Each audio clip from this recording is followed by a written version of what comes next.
Акыркы кабарлар, урунтуу жана кызыктуу окуялар. Түз эфирде Ала Тоо маалымат программасы. Саламатсыздарбы? Кутмандуу кечиңиздер менен жаңылыктардын жыйынтыктоочу чыгарылышын Чынары Капарова жана Канат Абазбеков тааныштырабыз бүгүнкү программада. Кылмышка кылтак. Мамлекеттик улуттук коопсуздук кызматынын коррупцияга каршы күрөшүүчү кызматкерлери Жогорку кеңештин депутатын $100 000 пара алып жаткан жеринен кармады. Кыргыз-Индия кызматташтыгы. Эки өлкө айыл чарба тармагында кызматташууга кызыктар. Ишкерлер биргелешип бизнес форум өткөрдү. Жыйынтык кандай? Татыксыз сыйлык. Азимжан Аскаровго адам укугунун коргоочусу сыйлыгынын берилиши коомчулуктун талкуусуна алынды. Адам өлтүрүүгө айыпталган Аскаровду америкалык бийлик эмне үчүн колдоп жатат? Мектепке чейинки билим. Ош аймагында балдардын бакчалары көбөйүүдө. Бири жеке менчик бакча болсо, дагы башкаларын мамлекет курууда.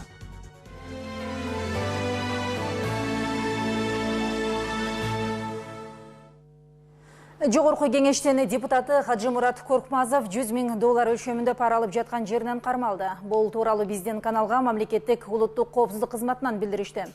Мекеменин маалыматына ылайык, депутат мурдагы эл өкүлү Нариман Тюлеевдин кылмыш ишин жогорку сотто кароо учурундагы көмөктөшүү максатында анын туугандарынан $200 000 талап кылган. 2015 жылдын 15-июлунда Кыргыз Республикасынын башкы прокурору тарабынан Кыргыз Республикасынын кылмыш кодексинин 303, 313 жана 304 беренелери боюнча кылмыш иши козголду. Бул факт боюнча тергөө иштери жүрүп жатат. Хажымурат Коркмазов тууралуу маалымат бере кетсек, ал Жогорку кеңештин учурдагы 5-чакырылышын депутаты 1953 жылдын 26 октябрында Ала Мүдөн районунда туулган. 1972-1974 жылдары советтик армиянын катарында кызмат өтөгөн. Андан соң Фрунзедеги айыл чарба техникумун 1985 жылы СССРдин 50 жылдыгы атындагы Кыргыз мамлекеттик университетин бүтүрүп, юрист адистигине ээ болгон. Эмгек жолун 1975 жылы колхоздун башкы зоотехнигинин орун басары болуудан баштаган. 2011 жылдын сентябрь айынан баштап Ата журт саясий партиясынын тизмесинде Жогорку кеңештин 5-чакырылышынын депутаты болуп шайланган. Ал эми 2013 жылдан баштап реформа үчүн депутаттык тобунун мүчөсү. Президенттин аппаратынын жетекчиси Данияр Нарымбаев өзүнүн кармалгандыгы тууралуу маалыматты четке какты. Бул тууралуу аппарат жетекчиси журналисттер менен болгон брифингде айтты. Анын сөзү боюнча ал саат 15:00 баштап мамлекеттик сыйлыктар боюнча комиссияда мүчөлүк кылып отурган. Айтылган отурум брифингке жарым саат калган чамаларда аяктаган. Күч органдары тарабынан эч кандай сурак болгон эмес жана Ак үйдөн кармалып кеткен деген маалымат туура эмес, деди Нарымбаев. Эскерте кетсек, бүгүн массалык маалымат каражаттарында Нарымбаев экс-мэр Тюлеевдин үй бүлөсүнөн пара сураган жана ошол себептен камалган деген имиш чыгып кеткен. Бул маалымат Жогорку кеңештин депутаты Хажымурат Коркмазовду $100 000 пара менен кармап кеткенден кийин чыкты. Андан кийин мен дагы Нариман Тюлеевдин кызын кабыл алдым. Чыныбай Акунович Турсунбеков экөөбүз кабыл алганбыз. Угуп дагы бир жолу ошол жерден айтылган сөздү мен кайталап бердим. Мыйзам да көрсөтүлгөн шарт боюнча биз сиздердин арызыңарды жогорку сотко жиберебиз, ошол жерде каралат. Бүттү. Андан кийин менде эч кандай катнаш болгон эмес. Кийин мага Хажымурат Зулкарнаевич сунуш кылганда мен баш тарткам. Мен кабыл албайм. Айтылган сөз айтылды. Барып жогорку соттун кылмыш иштер боюнча коллегиянын башчысы менен жолуксун. Ошол киши кабыл алсын дагы, ошол кишиге тиешелүү арыздарды берсин деген сөз болгон. Болду, башка эч кандай сөз болгон эмес. Эч кандай акча тууралуу сөз кылган эмеспиз. Башка кабарлардан Кыргызстандын Тышкы иштер министрлиги АКШнын мамлекеттик департаменти тарабынан Азимжан Аскаровго адам укугунун коргоочусу сыйлыгынын берилишине таң калып, бул көптөгөн суроолорду жаратаарын белгилеп, атайын билдирүү таратты. Билдирүүдө Аскаров 2010 жылдагы июнь окуясында улут аралык кастыкты козутууга, адам өлтүрүүгө айыпталып, өмүр бою абакка кесилгендиги белгиленет. Тышкы иштер министрлиги ошондой эле көптөгөн кыргызстандыктар бул жаңылыкты Американын жүк ташуучу транзиттик базасынын чыгарылышы жана башка бир топ маселелерге байланыштырып жатат. Кененирээк кийинки материалда. 3 соттук инстанция тең Азимжан Аскаровду июнь окуясында базар коргондогу массалык башаламандык маалында милицияны өлтүрүүгө катышкан деп өмүр бою эркинен ажыраткан. Ошондуктан Тышкы иштер министрлиги адам өмүрүнүн кыйылышына себепчи болгон адамга адам укугун коргоочу сыйлыгынын берилишин туура эмес деп эсептейт. Азимжан Аскаров Кыргыз Республикасында адам өлтүрүүдө катышкан жана 2010 жылы июнда өлкөнүн түштүк тарабында этностор аралык кармашууга активдүү катышуучу катары кабыл алынат. Айрым бир өзүнчө жарандык активисттердин жана чет өлкөлөрдүн өкүлдөрүнүн туура эмес иш аракеттеринин жыйынтыгында ал адам кыргыз элинин биримдигин эмес, ыдырашынын символу болуп калган. Расмий Бишкек АКШнын мамлекеттик департаментинин сыйлыгын тийиштүү эмес учурда тийиштүү эмес адамга берилди деп эсептейт. Анткени Кыргызстанда адам укугу чектелбейт, тескерисинче колдоого алынат. Буга көптөгөн укук коргоочулардын жана өкмөттүк эмес уюмдардын активдүү иштеп жатканы далил. Кыргызстан парламенттик демократияга ийгиликтүү өткөн чөлкөмдөгү жалгыз мамлекет деп демократиялык державалардын лидерлери, алардын арасында АКШ президенти Барак Обама да тааныган деп айтылат Тышкы иштер министрлигинин билдирүүсүндө. Азимжан Аскаровдун бул сыйлык менен сыйлануусу анын ишмердиги сыйлоо эмес. Мүмкүн анын этникалык таандыгы жана 2010 жылы июнь окуяларынын жүрүшүндө орун тапкан кылмышкердик иши боюнча соттолгон статусу менен шартталган. Июнь окуясын иликтеген депутаттык комиссиянын мүчөлөрү да АКШнын Аскаровго сыйлык ыйгаруусун ойлонулбаган кадам деп баалоодо. Внешнеполитическое ведомство Соединенных Штатов Америки. 2010 жылдагы окуянын кесепеттери чоң жана ал аягына чейин чыга элек. Аскаровдун улут аралык мамилеге олуттуу зыян келтирип, милицияны өлтүрүү, өрттөө менен коштолгонун эске алганда АКШ өкмөтү чоң ката кетирип, алысты көрө албаганын көрсөттү. Мамлекеттик департамент ушул эле сыйлыгын 2011 жылы Роза Отунбаевага мамлекет башчысы катары элдин биримдигин жана тынчтыкты сактоого кошкон салымы үчүн татыктуу тапшырган. Ал эми быйыл улут аралык жаңжалды чыгарып, адам өлтүрүүгө катышкан кылмышкерге адам укугунун коргоочусу наамы берилгени коомчулукта дагы кайчы пикир жаратууда. Для меня важно, пускай Госдепартамент. Мен үчүн маанилүүсү мамлекеттик департамент окуяга күнөөлүү бир тууган эки элдин ортосуна от жагып, чет элде жүргөндөрдү таап, кармап, териштирүүгө жардам берсин. Кылмыш жазган далилделген сот менен чечим менен ал киши соттолгон ошол эле иштери негизи ошо укук коргоон эмесин бүт баарын уже жок кылганда негизи. Ошондуктан мен мындай ойлойм, бул туура эмес чечим. Ал киши белгилүү эмес, ал киши кылмышкер, ал киши соттолгон. Анан Госдепартамент чечими же логикадан туура эмес болот, же юридика жагынан ал киши соттон түрмөдөн эч качан бошотулбайт. Кыскасы мындай чечим көп багыттуу Кыргыз-Америка мамилесине жардам бербейт деп айтылат Тышкы иштер министрлигинин билдирүүсүндө. Бурулай Пусурманкулова, Медержан Бейшев, Коомдук биринчи канал.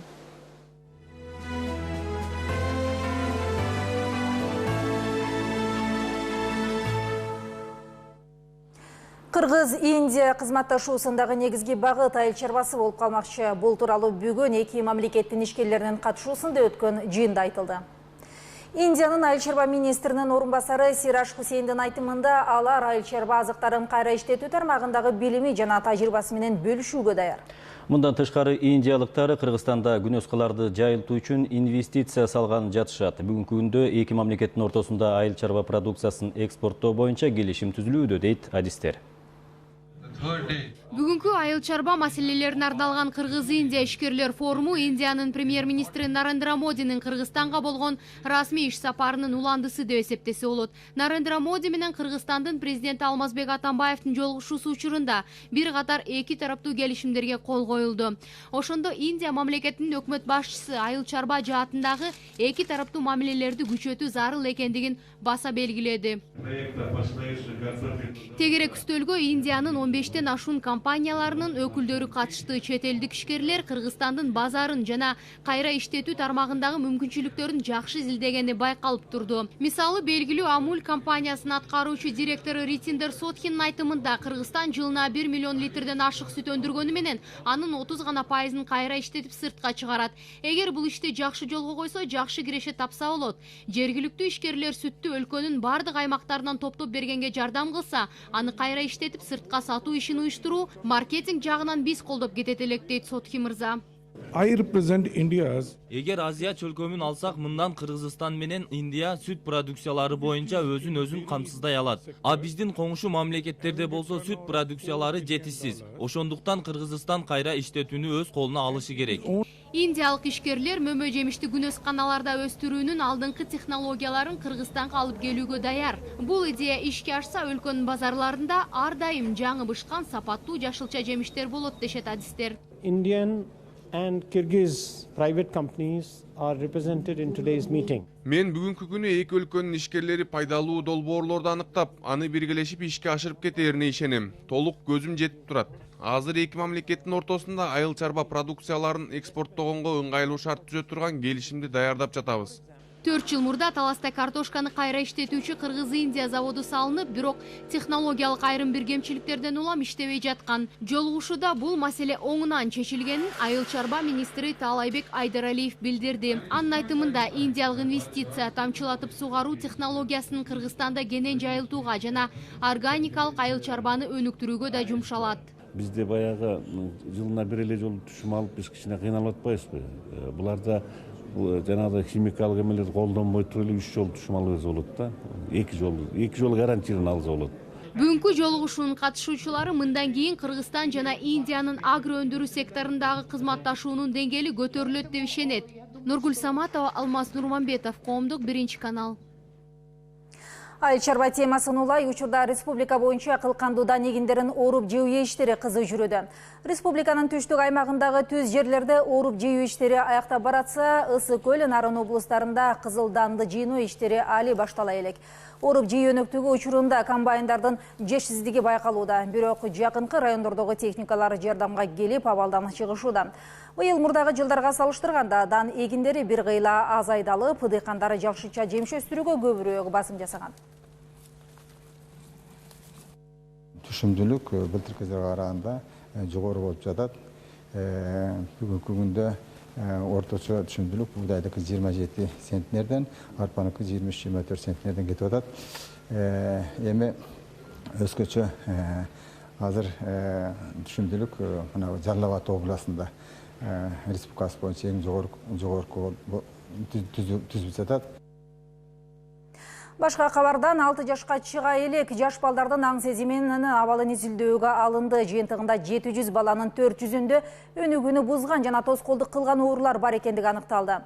Балдардын саламаттыгын көзөмөлгө алган медициналык кароо Нарын жана Ысык көл облустарында болду. Кандай оорулар аныкталды? Ширин Асанакунова баяндайт. Кочкор, Жети Өгүз, Ат башы райондорундагы 6 жашка чейинки балдарды жерине барып, көз оорусунун врачы, психиатр, невропатолог, балдар оорулары боюнча адис, кардиолог, логопед жана сурдолог барып текшеришти. Жекештөрдү мындай короткий кыска сүйлөйт, анан мындай бирөөгө түшүндүрүп бере албайт, түшүндүрбөйт. Балдарда көбүнчө йодтун жетишсиздиги жана аз кандуулук бар экени аныкталды. Райондор боюнча карасак, Жети Өгүздө көз оорулары көп катталды. Ат башыда болсо өнөкөт кулак оорулары, Кочкордо тери оорулары күчөгөн.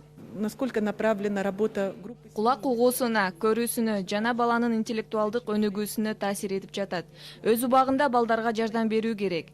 Антпесе билинбеген организмдеги инфекциялар өтүшүп кетип, анан ал майып деле болуп калышы мүмкүн. Балдар жаштайынан жабыркап калбашы үчүн ушундай текшерүүлөр өтүп жатат. Антпесе кичине кезинен саламаттыгына доо кеткен бала мектепке барганда дагы окуудан жакшы жетише албай, өнүгүүсүнө терс таасири тийип калат. 6 жашка чейинки балдар болчу, ошолор ошо бир жылдын ичинде, эгер 6 жашта болуп калса, ошол чараларды көрүп, өз убагында мектепке барып, жана мектеп процессинде үзгүлтүксүз ошол толугу менен ошол мектепте өзүнүн таланттарын көрсөтө алат деп ишенебиз. Анткени биз азыр ошол эсилтөөдө бир гана мүмкүнчүлүк чектелген балдар эмес, бүт балдарды карадык. Эгер баланын кулагы начар угуп, көзү анча көрбөсө же басып туруу оор болсо, бара-бара мунун баары баланын психикалык абалына терс таасирин тийгизет. Баланын дарты канчалык эрте табылса, ошончолук эрте дарыланып, өсүш жагынан өзүнүн жашындагылар менен бир деңгээлге турат. Демек ата-эне бала тарбиясы менен саламаттыгына чоң маани берип, жоопкерчиликтүү болуш керек дешет адистер. Ширина Снакунова, Азамат Кадыр Токтоев, Коомдук 1-канал. Ош Баткен Исфана каттамында жол кырсыктары көп катталууда. Буга эмне себеп? Ал эми Ош облусунда балдар бакчалары көбөйүүдө. Шаардык мэриянын аракеттери кандай? Биометрикалык каттоо Жалал Абадта бул өнөктүү көзүнүгүндө жүрүп жатабы? Бул суроолорго жоопту Ош студиясында кесиптештен алсак, саламатсызбы Актелек, сөз сизде. Саламатсыздарбы, Ош студиясы кызматта. Ош шаарында балдар бакчаларынын аздыгынан шаар четинде жашаган балдардын көпчүлүгү бакчага барушы эмес. Баргандар болсо шаарга келишчү.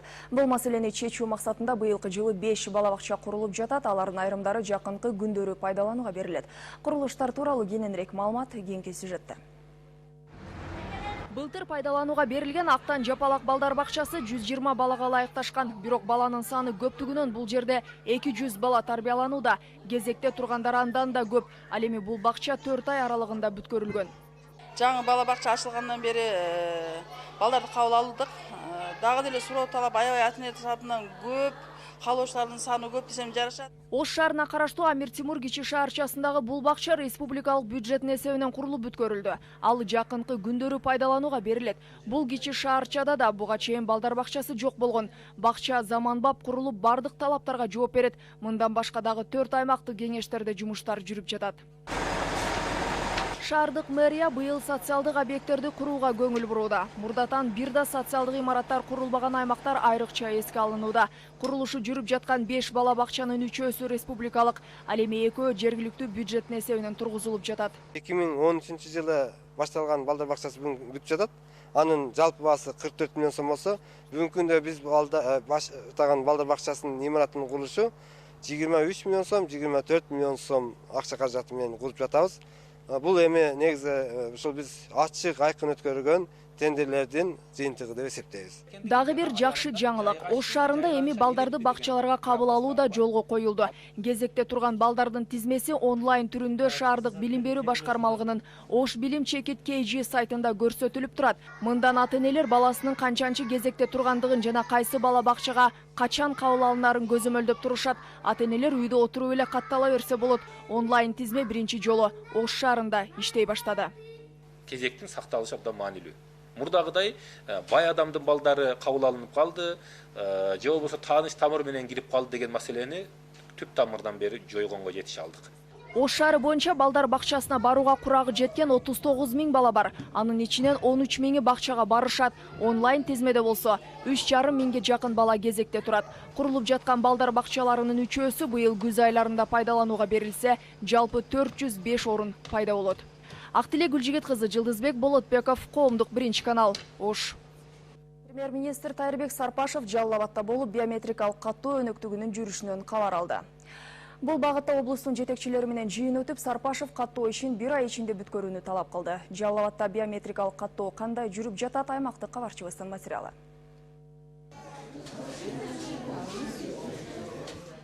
Сузак районунун тургуну Зарипа Абдыкайыпжанова биометрикалык каттоодон эми өтүп жатат. Буга чейин Орусияда иштеп жүргөн, каттоодон өтүүгө эми гана убактысы болгонун айткан Карман мунун пайдасын эми гана түшүнүп жатат. Бүт үй бөлөмүз бар Россияга барып, Россиядан кайра келдик, шундан өтөйлү деп. Шуның үчүн келдик.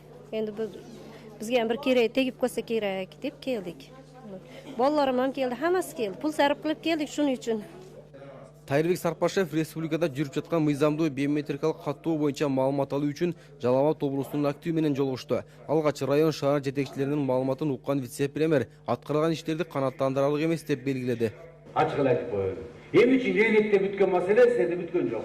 Эми үчүн Баткенде бүткөн маселе силерде бүткөн жок. Кара Суу району сизден 2 эсе чоң. Тизмеси мурда 12-синде берген. Грецке. Тизмесин берди. 189 участок бар. Сизде канча участок бар аялда? Biz adık büt bardıq oldu. Kança uçastak var sizde? Şöyle uçastak, kança var? Жалал Абад облусунда статистикалык маалымат боюнча 16 жаштан жогорку 715 миң жаран бар. Азыр алардын 442 миңи гана биометрикалык каттоодон өткөн. Бул облус боюнча 62% түзөт. Ал эми каттоого алынмай жүргөндөрдүн басымдуу бөлүгүн ички жана сырткы мигранттар түзүүдө. Чтобы ар бир эмени хоскинига боюнча тактап, кимиси Россияда, кимиси Бишкекте, же Ошто, пропискасы бул жерде каттоосу. А бирок өздөрү мына 5-10 жылдан бери Бишкекте жашагандар бар, иштегендер бар, бүт бардыгы. Ошолордун баарын уже тактап чыгып, уже аяктап калды. Биометрикалык маалымат шайлоо болгон учурда өлкөдөгү жарандардын конституциялык укугун коргой турган кепилдик деп белгилешет адистер. Өкмөттүн, мамлекеттик каттоо кызматынын, жергиликтүү алдынча башкаруу органдарынын, бардык бийлик органдарынын мындай күчтөрү ошол таза шайлоону өткөрүү үчүн, улуттук коопсуздукту камсыз кылуу үчүн, мамлекеттик башкаруу системасын эффективдүү башкаруу үчүн ушул биометрикалык маалыматтар топтоо боюнча бир топ иш-чара жүргүзүп атат. Ал эми өлкөдөгү ар бир жаран биометрикалык каттоодон өтүүсү зарыл. Анткени дагы бир максат ар бир жарандын ким экени аныкталат жана шайлоого катышууга мүмкүнчүлүк алат. Андыктан ар бир 16 жаштан жогорку катуу биокаттоого турушу керек. Байгазы Райымкулов, Осмон Амсадыров, Коомдук биринчи канал, Жалал Абад облусу. Жол кырсыктары Ош, Баткен, Исфана жолунда көп каттала баштады. Эски жолдор кеңейтилип, асфальт төшөлгөндөн бери жогорку ылдамдыкта унаа башкарган айдоочулардын саны көбөйдү. Маалыматка караганда акыркы 6 айдын ичинде 100дөн ашуун жол кырсыгы катталып, 200дөн ашуун адам жабыр тартты. Теманы уландысы аймактык кабарчыбыз Адылбек Акматовдун сюжетинде. Ближний кылбай жаткандан бирөөнүн көзүн уруп кетип атат келип түнү. Кээ бирөөлөр уктап калып атат. Ош Баткен Исфана жолунун курулушу аяктап, көпчүлүктү кубантып жатканы менен көңүл чөгөргөн кайгылуу окуялар да жүз берүүдө. Чоң жолдо түндүк менен түштүккө байма-бай каттаган айдоочулардын айынан бөөдө өмүрлөр кыйылууда. Таксистер асыны түнү 17-16 саат жүрүп келип, эртең менен уктап кетип, Ош Баткен 195 километрде жол транспорт кырсыгы болуп, как раз Бишкектен бир Одиссей үлгүсүндө автоунаанын айдоочусу айдап келе жатып уктап кетип, степ вагонду карама каршы чыгып түртүп алып, ал жерден бир киши каза болуп, 11 адам ар түрдүү жараттарды алып ооруканаларга түшкөн. Жол коопсуздугун көзөмөлдөгөн адистердин маалыматтарына таянсак, Баткен Бишкек же Бишкек Баткенге каттагандардын көпчүлүгү такси жалдашат. Ортодогу аралык 1000 чакырым. Арасында айдоочуларды шаштырып, саат мынчада жеткиресиң деген жүргүнчүлөр кырсыкка себепкер болуп, жыйынтыгы өкүнүч менен бүткөн фактылар да кездешүүдө.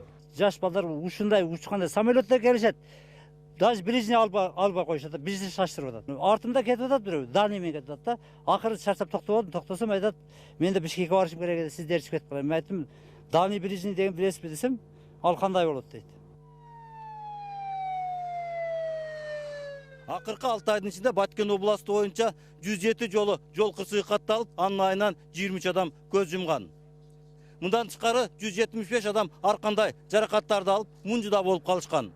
Кууп өтүп, успет этип өтөм деп, ошондон улам катуу ылдамдыкта барып атат. Ролдун башкара албай калып атат. Ролдун башкара албай калып, жолдун четиндеги бордюрларды сүзүп кетип атат. Эле бөтөн эле нар жактан келаткан башка эле бирөөнүн өмүрүн кыйып атат да. Катуу жүргөндүктөн болуп атат бир жагы. Анан бир жагы жаштар болуп атат, көп водительдер. Анан уктагандыктан болуп атат. Жолдон уктап, уйкусурап чыгып кетип баратат. Анан встречныйлар көп дальний ближний кылышпайт. Кан жолдогу мындай кайгылуу окуяларга айдоочулук күбөлүктү көз боемочулук менен алгандар менен жалпы эле айдоочулардын бири-бирине болгон тилектештиги жоголуп, тескерисинче жол талашып, же түнкүсүн жарыгын өчүрбөй өткөндүктөн да ушундай көрүнүштөргө туш болушууда. Адылбек Акматов, Рысбек Мазайыт уулу, Коомдук биринчи канал, Баткен обласы. Мен сиздер менен коштошом, саламатта калыңыздар. Канат. Рахмат Актилек, Бишкек студиясы өз ишин улантат. 18 июлдан 20-сына чейин Кыргыз-Кытай чегара аймагындагы Торугарт жана Эркештам өткөрмө бекеттери убактылуу жабылат. Чегара кызматы бул чечимди Кытай тарап кабыл алгандыгын жана анын себеби Ид аль-Фитр орозо майрамынын аякташына байланыштуу деп маалымдады. Улуттук коопсуздук кызматы менен Ички иштер министрлигинде иштеген кызматкерлер үчүн салынып жаткан көп кабаттуу жаңы турак үйлөр бир айдан кийин колдонууга берилет. Бүгүн өкмөт башчысы Темир Сариев үйлөрдүн курулуш иштери жана шарттары менен таанышып чыкты. Орусиялык грант эсебинен тургузулуп жаткан жаңы батирлердин ачкычы күч кызматкерлерине өлкөнүн эгемендик күнүндө тапшырылганы жатат. Темир Сариев үй салуу иштери кандай нукта жүрүп жатканын көрүп чыкты. Ал жалпысынан аткарылган жумуштарга канааттанды. Бирок улуттук коопсуздук кызматы үчүн көтөрүлгөн тамдарга каржы министрлигинен каражат эмне себептен толук бөлүнбөй жатканына токтолду. УКМКнын төрагасы Бусурманкул Таабалдиевдин айтымында 295 миллион сом каралып, анын 86 миллион сому бөлүнбөй иш аксап жатат. 86 миллион каяктан табилебиз азыр? Как нет? А ушунда чыта коебуз. Коопсуздук кызматына 2 бөлмөлүү 162 жана 3 бөлмөлүү 81 батир бардык шарты менен салынып жатат. Бирок газ менен камсыздалган эмес. Абал менен таанышкан өкмөт башчы көгүлтүрөт тартып келүү зарыл экенин белгиледи. Бул үйдү кайра газга которуш мүмкүн эмес азыр. Бул бир. Мындан кийинки мына үйдү жаңы салынып аткан кийинки 3-үчү үйдү салына турганын баардыгын газификация өткөзгөн. Ошондой эле жанаша жайгашкан ийимге караштуу көп кабаттуу үйлөр дагы каралды. Эгемендик күнү көп жылдан бери үй жайы жок иштеп жүргөн ондогон тартип сакчылары батирлүү болот. Бул үйлөргө бардык ыңгайлуулуктары каралган. Бала бакча, мектеп жана башка шарттары бар. Эми жылуулуктан боюнча адат бар, сыртта утепленный. Кышында келип көргө. Вот. Ичине кирсеңер нормально жыл. Даже без отопления. ИИМде үй алууга азыр 4000дей кызматкер кезекте турат. Ушул эле өңдүү турак жай Ош шаарында курулмакчы. Андан тышкары дагы бир катар долбоорлор каралган. Мындан сырткары дагы азыр мына Калга Киевага дагы 600 квартирный бул ипотечный кредит менен мына премьер-министр өзү айтты. Ошол жака неметип атабыз, 600 квартирный үй. Мындан сырткары экинчи грант бар, российский, мына биринчи грант. Биринчи келген биринчи этап мына 180 квартирный жер курулуп атат, анан дагы экинчи этап бар. Үйгө ээ боло турган кызматкерлер азыртан керектүү эмерек буюмдарын даярдап, жаңы конушка кам көрө берсе болот. Эшик терезеси жана башка бардык жерлери бүтүп, 1 айлык гана убакыт калды. Уланбек Тиканбаев, Тимур Сыдыгалиев, Коомдук 1-канал. Ыкчам билдирүү өзгөчө кырдаалдар министрлигинин маалыматына ылайык эртең өлкө аймагында абанын температурасы 44 градуска чейин ысык болот. Буга байланыштуу эмгек, миграция жана жаштар министрлиги иш күнүн 2 саатка чейин кыскартуу сунушун киргизди. Бул боюнча премьер-министр дагы тиешелүү буйрукка кол койду. Мунун дагы бир себеби 17 июль Ороза айт майрамы менен дагы байланыштуу. Белгилей кетсек, эмгек кодексине ылайык жумуш күнүн 1 саатка чейин кыскартса болот. Мына ушундай жаңылыктар менен бүгүнкү чыгарылышты жыйынтыктайбыз. Саламаттыгыңыздар. Саламат болуңуздар.